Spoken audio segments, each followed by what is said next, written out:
로마 교회의 갈등은 음식과 안식일 이 두 가지가 그들에게 있었던 중요한 문제였습니다. 바울이 오늘 이 문제를 보고 좀 더 심각하게 생각했던 것은 이 다름의 문제를 틀림으로 알고 서로가 서로를 비판하고 있더라고 하는 것입니다. 그래서 바울이 오늘 1절에 보면은 어떻게 이야기를 하고 있습니까? 믿음이 연약한 자를 너희가 받되 그의 의견을 비판하지 말라라고 되어 있습니다. 오늘 바울이 이들을 향해서 비판하지 말라고 한 이유가 무엇일까요? 첫 번째는 하나님께서 이들을 받아들인 사람이기 때문입니다. 그래서 하나님께서는 오늘 한 공동체 안에서 형제 자매를 비판하지 말라라고 합니다. 두 번째로 비판하지 말라라고 했던 이유는 판단은 주인이 하신다는 것입니다.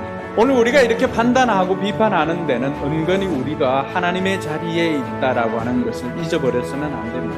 우리는 하나님이 아닙니다. 그리고 그 사람의 하나님을 믿으시기 바랍니다. 그리고 비판하지 않아야 될 세 번째 이유를 바울은 이렇게 이야기를 합니다. 모두가 자기 믿음으로 주를 위하여 살기 때문이다 라고 말합니다. 그 내면의 동기가 모두가 자기 주님을 위한 것이라고 한다면은 자기 믿음의 방식이지 종류가 다르다라고 하는 것입니다. 여기서 우리가 한 가지 드는 의문이 있습니다. 아니, 같은 공동체 안에 있는 사람들인데 왜 그렇게 비판할까? 그것은 그들이 자라온 문화가 다르기 때문에 그렇습니다.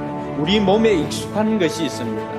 신앙생활이나 교회생활이나 우리 몸에 익숙한 것이 있습니다. 그 익숙한 것을 공동체 안에서 그대로 행하는 것입니다. 또 어떤 경우에는 믿음의 정도가 다릅니다.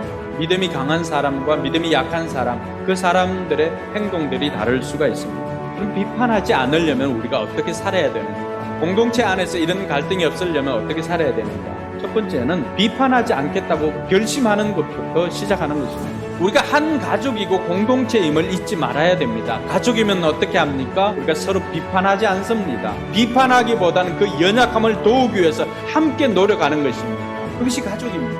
공동체 안에는 우리가 다양성을 인정해야 합니다. 그 다양함 속에서 뭐가 있습니까? 풍성함이 있습니다.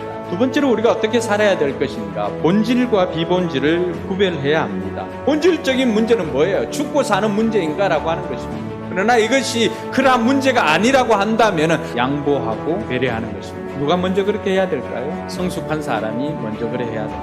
기도하는 사람이 그렇게 해야 됩니다. 실제로 이 다름과 틀림의 문제를 가지고 생각을 할 때 어떻게 살아야 되는가? 화평을 도모하고 덕을 세우는 것입니다. 걸림돌이나 장애물을 놓는 사람들이 아니라 그 앞에 우리가 엎드러져서 디딤돌이 되라고 하는 것입니다. 공동체가 하나 되는 것을 힘써 지키라고 성경이 우리에게 강조하고 있습니다. 가르쳐주고 있습니다. 덕을 세우는 것도 마찬가지입니다. 하나님께서는 한 생명이 바르게 세워지는 것을 너무너무 소중하게 생각합니다. 그런데 이 공동체 안에서 한 생명이 세워지는 것을 오히려 장애물이 되고 걸림돌이 된다라고 한다면은 어떻게 하라고 하는 거예요? 그래서 모든 것이 가하지만은 그러나 덕을 위해서는 삼가해야 할 것이 있음을 말해주고 있습니다.